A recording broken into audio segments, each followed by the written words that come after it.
6, 6, 5. Erro crítico.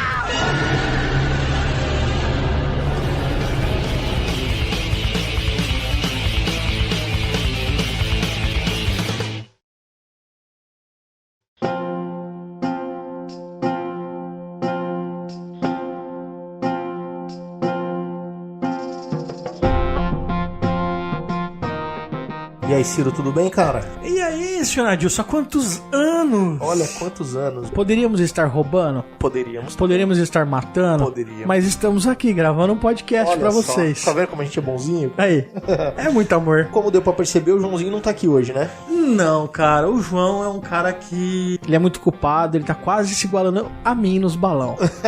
Bom, mas então, quando o grupo não tá completo, vocês sabem que a gente não grava um episódio numerado. E a gente vai fazer então o Take Two hoje pra continuar a contar aquela história que a gente tava contando da nossa campanhazinha de RPG, lembra? Puta, qual era mesmo, mano?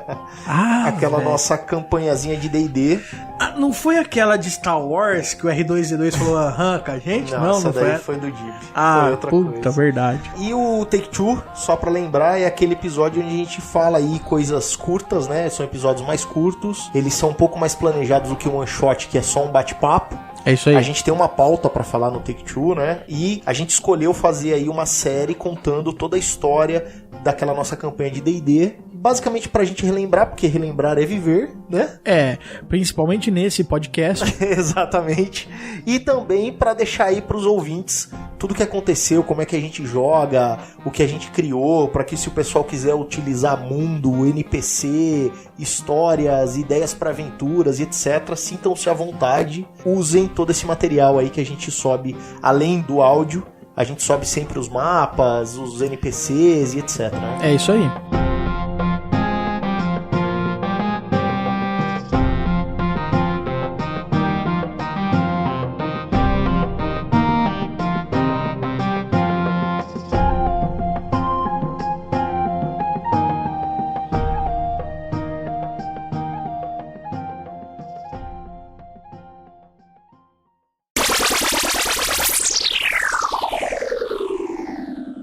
Então hoje a gente vai continuar contando a nossa historinha lá, a história do nosso grupo de aventureiros. E quando o grupo descobriu a existência de um filho bastardo do rei, basicamente foi aí que a campanha realmente tomou forma, né? A gente parou de gastar tempo correndo atrás do rabo e tal. Na verdade era o seguinte, né? A aventura ela tinha um mote que era uma milícia, e ela tinha nesse mote entrar nessa milícia e ajudar a fazer uma diferença. Só que, cara, 200, 300 pessoas contra um reino não faz diferença. Então era meio que dar murros em ponta de faca. A gente não tinha um objetivo, a gente tinha uma necessidade, um dever, mas a gente não tinha um plano traçado. Quando a gente descobre esse filho de rei, a gente vê uma luz no fim do túnel e a gente vê um possível plano a ser traçado, né? Exatamente. E conforme estava escrito no diário da Frena, que foi o item que o grupo encontrou, que levou o grupo a saber da existência deste bastardo, né, deste filho bastardo, existiam aí 3 nomes que o grupo tinha que procurar, e tudo que se sabia é que a mãe da criança era uma plebeia que morava na cidade de Porto Celeste, que fica ao norte ali da capital, né? Isso, na verdade fica no extremo norte, né? Exato, do continente reino, até, né? Do continente, até do reino, e é a cidade portuária mais importante do reino. Exatamente, então o grupo fez o quê? Juntou ali os trapos, pegou todo o dinheiro que tinha, comprou mantimento, comprou arma, comprou comida, comprou pergaminho, magia, comprou poção de cura e etc. Cara, a gente não era um grupo de aventureiros. Nesse momento a gente era, na verdade, um grupo de mercadores. Caixeiro viajante. Caixeiro viajante de tantos itens. Aí você fala, nossa, mas como é que coube? Mano, a gente alugou uma carroça.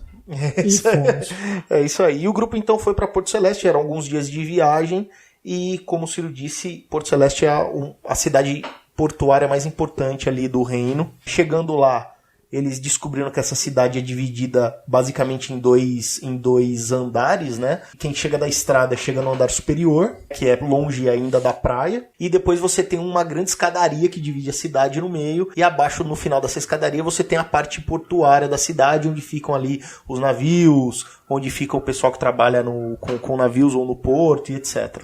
Na verdade a cidade é uma cidade que ela tem um desnível geológico. A cidade ela foi construída provavelmente começando do porto e subindo, porém, diferente de uma ideia comum de uma cidade medieval, onde o começo da cidade é a parte mais nobre, o centro, e a periferia vai ficando mais pobre e zoada, por ser uma cidade portuária e o porto ter um cheiro mais forte de peixe, ter mais problemas, ter marinheiros, ter violência, a cidade ela foi ficando periférica na região do porto, e conforme você sobe as escadas, quanto mais longe do porto, mais rica vai ficando a cidade, porque você consegue se afastar da podridão, se afastar do mais pobre, ficando cada vez mais próximo da riqueza ali.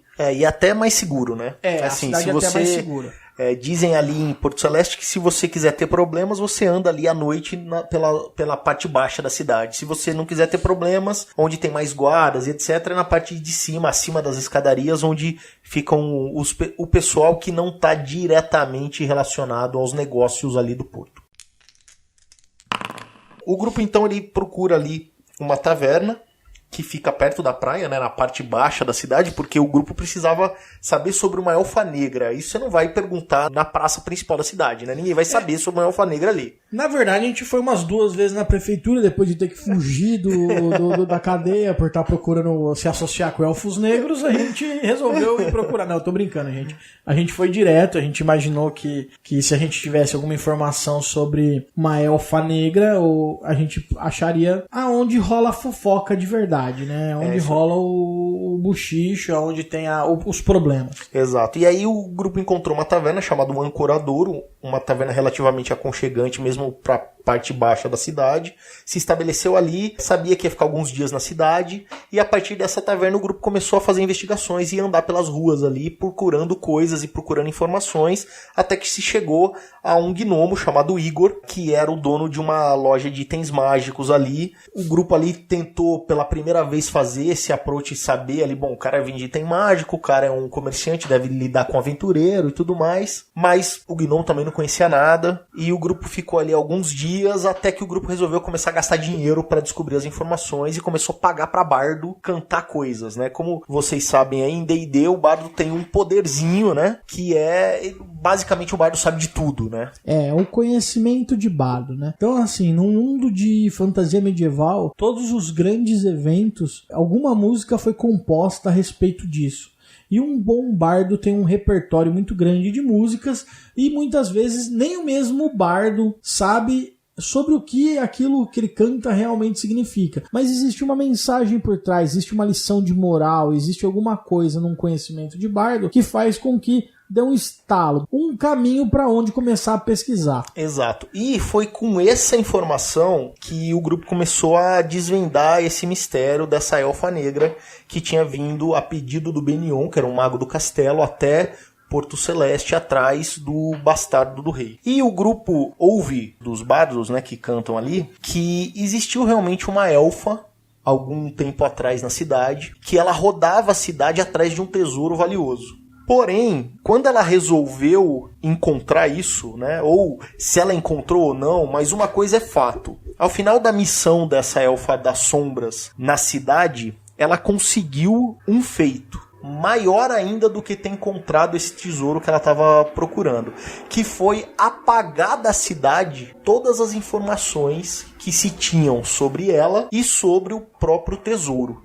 E desde então nunca mais se ouviu falar dessa barda, dessa elfa, nunca se ouviu falar do filho do rei, nunca se ouviu falar de nada. E é por isso então que o grupo entende que, por mais que eles tenham gastado alguns dias ali na cidade, nunca ninguém tinha ouvido falar dessa elfa, nunca ninguém tinha ouvido falar do filho do rei, nunca ninguém tinha ouvido falar nada, porque aparentemente tinha rolado um feitiço ali que a Drow tinha conseguido pra apagar a história ali, né? Isso daí mostra como o mestre é gente boa e gosta de facilitar a vida dos jogadores, né? Tipo, achem pistas num lugar que ninguém sabe. Mas beleza, tá tudo certo. Tá tudo certo. Afinal de contas, aquela série de uns teria que ter sido justificada de alguma forma. Bom, o que acontece? O Lucius, que era o personagem do Luiz, que era o clérigo, né, de St. Hubert, ele também tá fazendo ali o trabalho dele. Todo mundo ali gastam-se semanas na cidade. E a única informação que vocês conseguem é através do Lucius, que existe uma mulher louca na cidade que jurava que ela teve um filho um dia.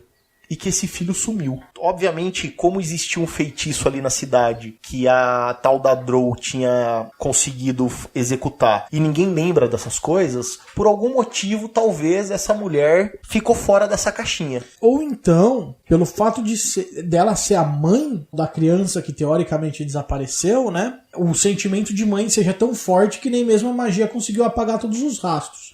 Só que ela não conseguia lembrar certinho quem era o filho... Ela não conseguia, ela só sabia que ela teve um filho e a cidade toda sabia que ela não tinha tido. Então eles acreditavam que ela era uma louca. Exato. E por ela ser louca, né, e ninguém acreditar nisso, ela resolveu se isolar da cidade. Então ela pegou um barquinho e foi viver numa ilha próxima a Porto Celeste, de maneira totalmente isolada, assim. Ela se tornou uma ermitã ali da região. Exato.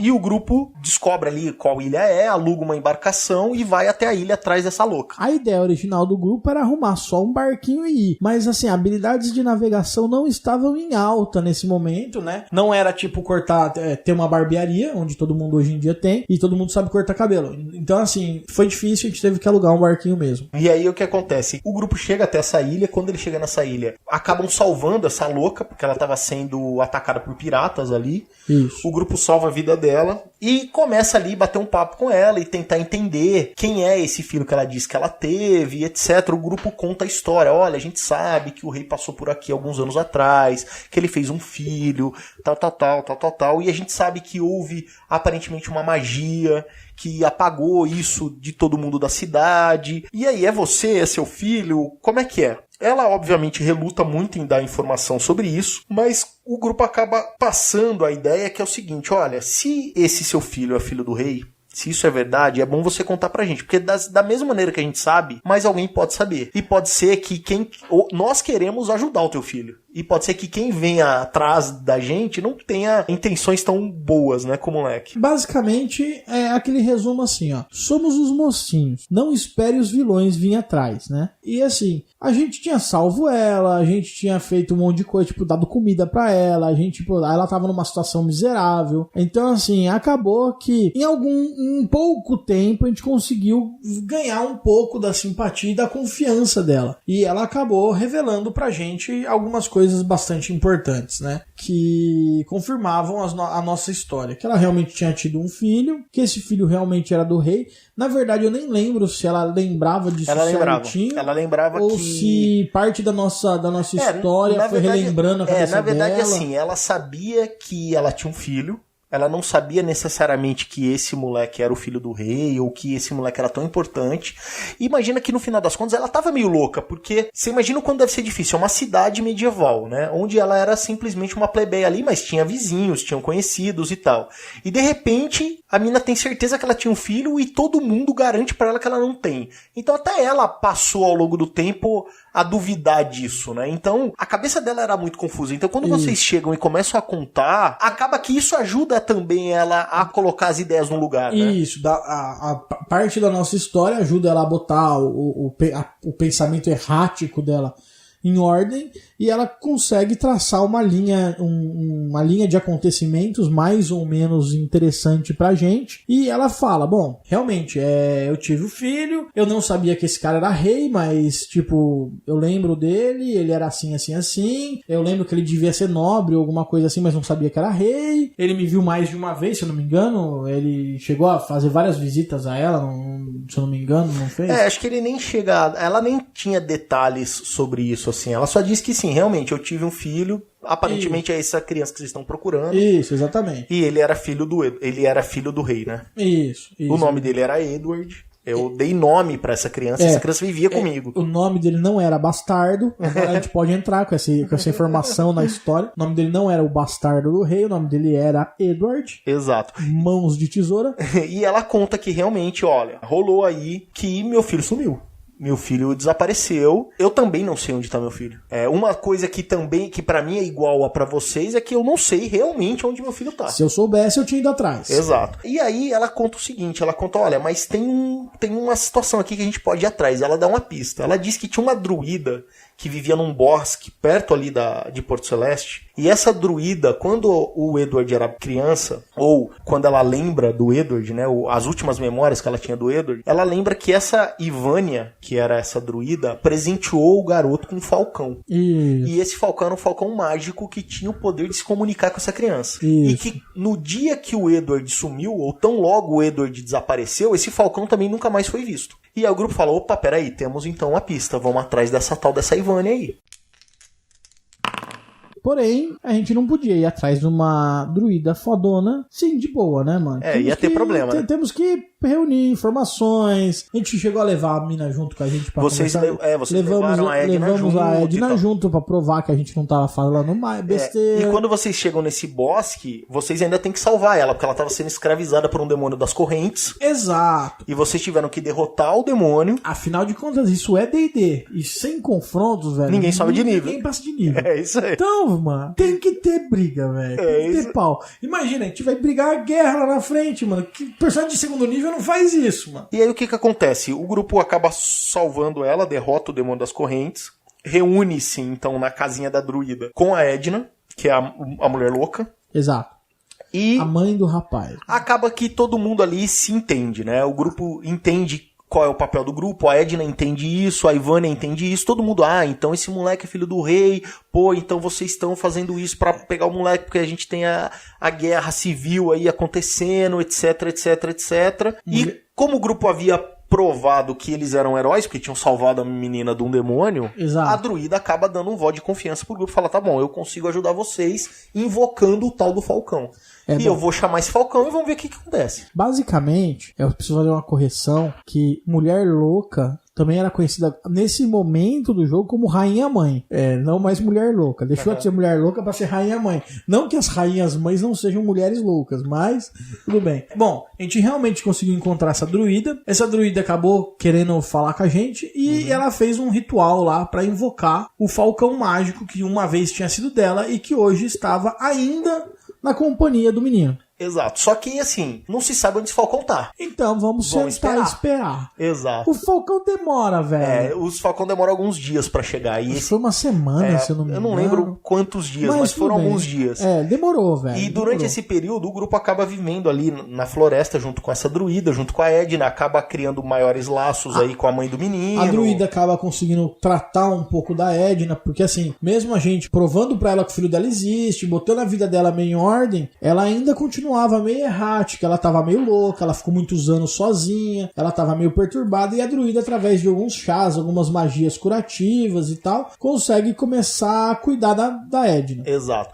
As duas acabam ficando amigas ali, né? Quer dizer, retomam uma amizade que já existia, né? Isso, elas já eram conhecidas, né? Afinal de contas, a druida foi quase madrinha do filho do rei. E acontece que esse falcão, uma noite, chega lá no acampamento, o grupo vai falar com o falcão. Ou a druida vai falar com o falcão. E aí o grupo acaba falando assim, e aí, falcão, cadê o Edward? Cadê o seu dono? A gente precisa falar com ele. E o falcão fala, não vou te falar. O falcão fala, se foderam.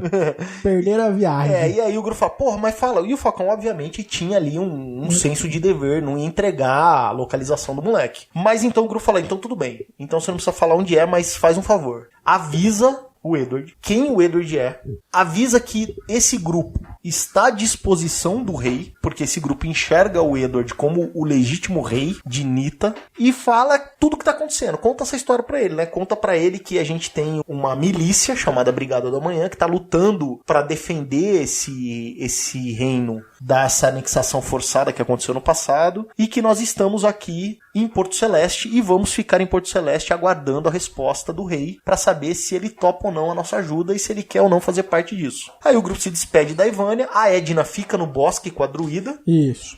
E o grupo volta para Porto Celeste para aguardar aí se esse passarinho vai chegar e o que informações que esse passarinho vai trazer. E aí acontece o quê? Acontece que o grupo volta pro Ancoradouro, que é aquela...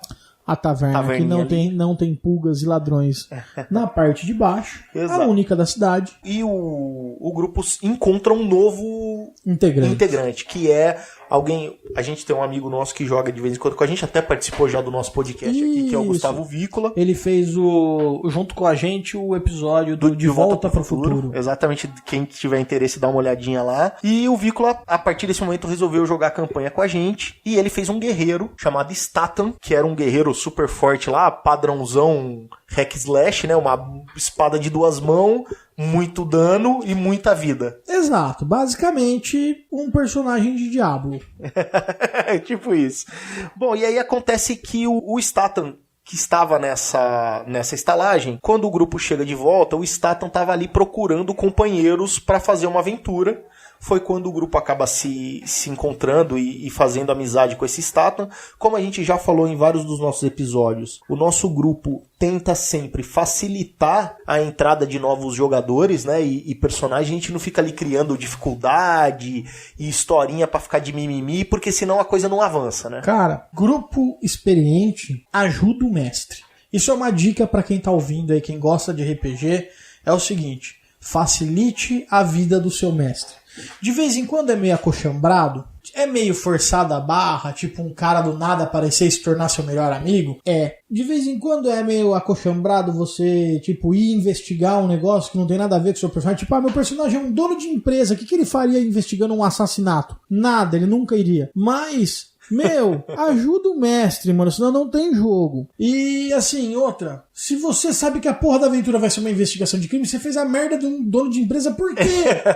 É tipo isso. Então, assim, mano, ajuda, velho. Já que você fez o dono da empresa, vai ajudar na investigação, tá ligado? Aí. Então, assim, a gente tenta fazer isso pra não ficar perdendo tempo, né? E ainda mais que pensa que é uma campanha que a gente havia gastado várias e várias sessões sem a coisa ter avançado muito. Quando a coisa começa a avançar como planejado, vai entrar um novo jogador, um novo personagem. Se todo mundo dificultasse a entrada desse cara, ia voltar... É 2 sessões de arrasto. Ia arrastar pra trás de novo. Então o grupo, obviamente, facilita ali essa integração com esse novo membro. E esse Statan conta pro grupo que é o seguinte: olha, eu tô numa missão e eu tô procurando um artefato chamado Coração de Eberhorn. É um artefato que tem o poder de responder perguntas, mas todas essas perguntas precisam ser perguntas pessoais.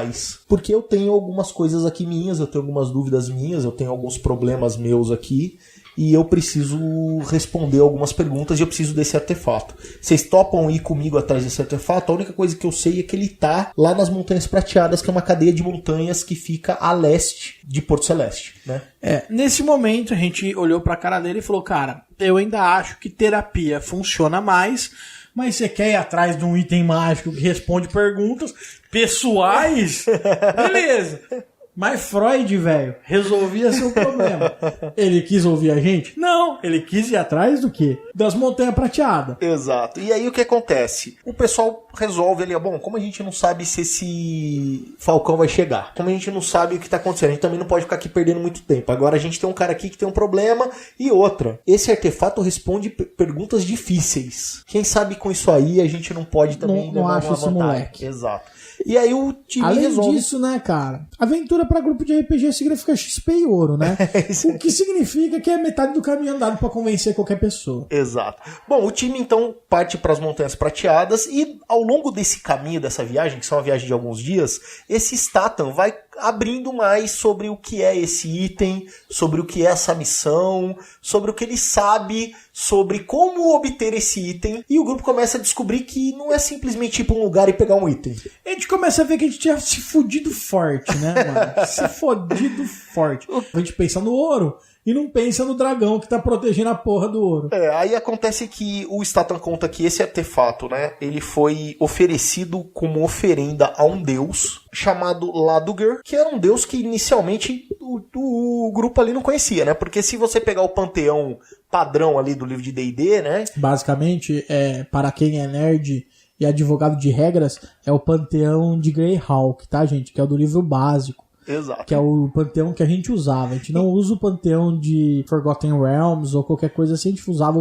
o panteão básico. Isso. E aí, dentro desse panteão básico, você tem ali o deus dos elfos, você tem o Pelor, você tem os deuses malignos, que a gente já falou bastante aqui, né? Eritinu, você tem... Neru, você Neru, tem o Vecna, você tem bastante gente. Mas ali. nenhum desses caras é o tal do Laduger. Então, quem é esse Laduger, né? E aí, os dias vão passando, e em mais um ou outro jantar ali, o Straton fala, então, esse Laduger aí é uma divindade idolatrada pelos Duergar. Ah, bacana! Super de boa, batendo uma cidade de anão negro. Então, tá assim, tudo certo. Então, a gente tá indo por uma montanha atrás de um item. Agora a gente já descobriu que esse item não tá perdido. Esse item foi oferecido como oferenda a um deus. Já dificultou. Já sabemos que provavelmente Vamos ter que roubar. Provavelmente tá dentro de uma catedral dessa porra.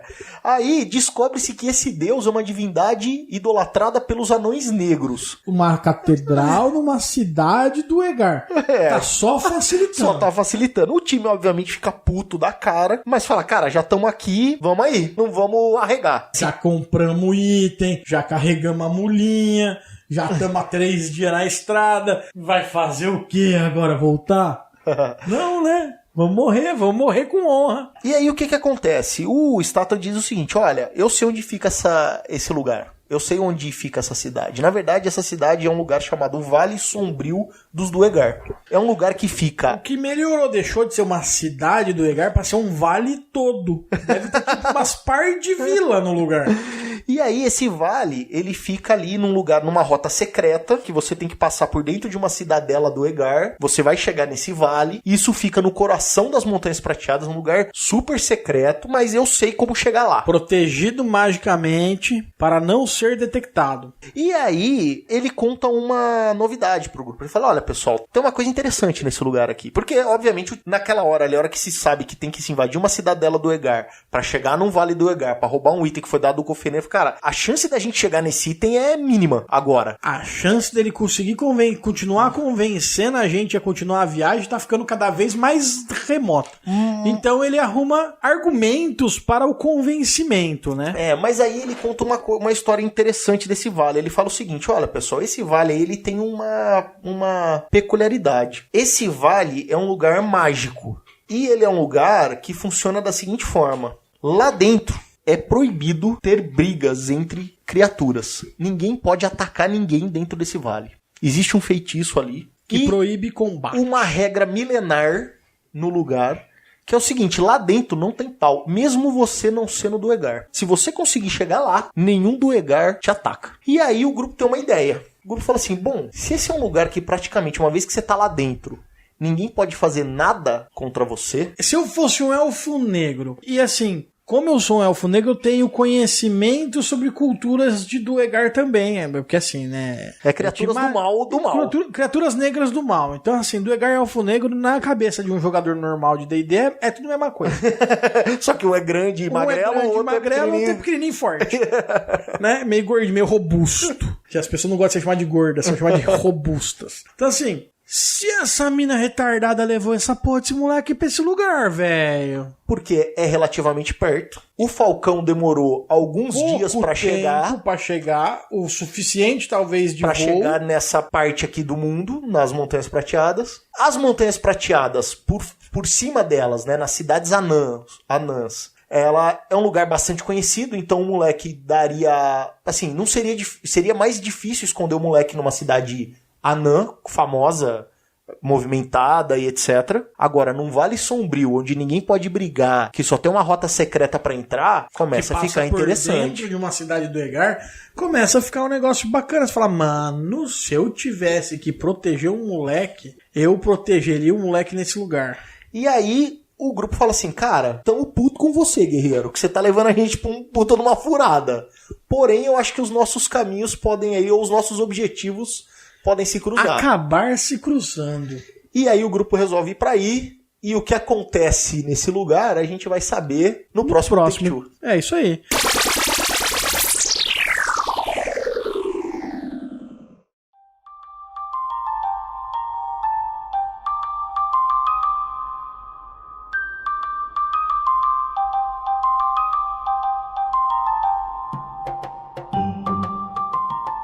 Bom, eu tenho algumas considerações pra fazer, que é, nesse momento, o Oliver ainda está vivo. Sim. Tá?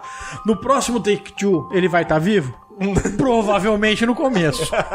Vai terminar vivo? Depende da duração do Take-Two. Bom, pessoal, então no próximo episódio a gente vai saber o que aconteceu com o grupo. Vamos lembrar então que nesse momento o grupo ele é composto pelo Lucius, que é um louco de São Kubert, um clérigo piradão. Ele é totalmente fanático. Imagina o Bin Laden, a versão Bin Laden de um clérigo de São Kubert. O grupo também tem um halfling ladrão, que é o Milo. Que também tá em vias de casamento e também nessa época já tava faltando pra sessão pra caramba, então assim, a chance de ter um ladrão nessa próxima aventura era mínima. Exato, porque ele praticamente já não jogava, então ele era muito mais um NPC do que um PC. É aquele personagem que ele só aparece pra destravar aquela porta trancada, sabe? Não toma muita atitude. Nós tínhamos o personagem do Ciro, que era o grande herói do jogo, o Oliver. O Oliver, que era o monge. Nós tínhamos Monge Ranger, o Iverius, que era o elfo do João, que era um mago. Que provavelmente falece nesse próximo jogo também, porque eu não lembro do Iverius durar muito tempo. Depois disso, né? Não, ele leu o livro, não lembro mais do Iverius no jogo. Bom, e a gente tinha um novo membro do grupo, que era o Statan, que era um guerreirão, que tava aí com que o grupo fica ali praticamente até o final. O Statan, ele realmente fica quase até o final. No próximo Take-Two aí a gente vai saber o que aconteceu com esse grupo, se eles chegaram no Vale do Egar, se tava lá, se o moleque tava lá, se esse era o caminho, se esse coração aí dava pra levar, quem era esse Laudiger aí, se esse deus aí era só uma ideia ou se ele, sei lá. Deuses em D&D não costumam ser só uma ideia, já que eles fornecem magia pras pessoas, ele mas era tudo tipo bem. Um grande dragão negro que acaba correndo atrás do grupo. Pode, vale. Não sei. Talvez. Isso pode ser um spoiler, pode. Então, beleza, Ciro? É isso aí, mano. Então, até a próxima, galera. Não deixem de assinar aí o nosso feed, olhar os nossos episódios, dar uma olhada lá no YouTube, dar uma olhada no nosso Facebook, mandem e-mail pra gente e até a próxima. E doações, contratos de propaganda com marcas, estamos aí. Mandem e-mails. Falou, galera. Até mais.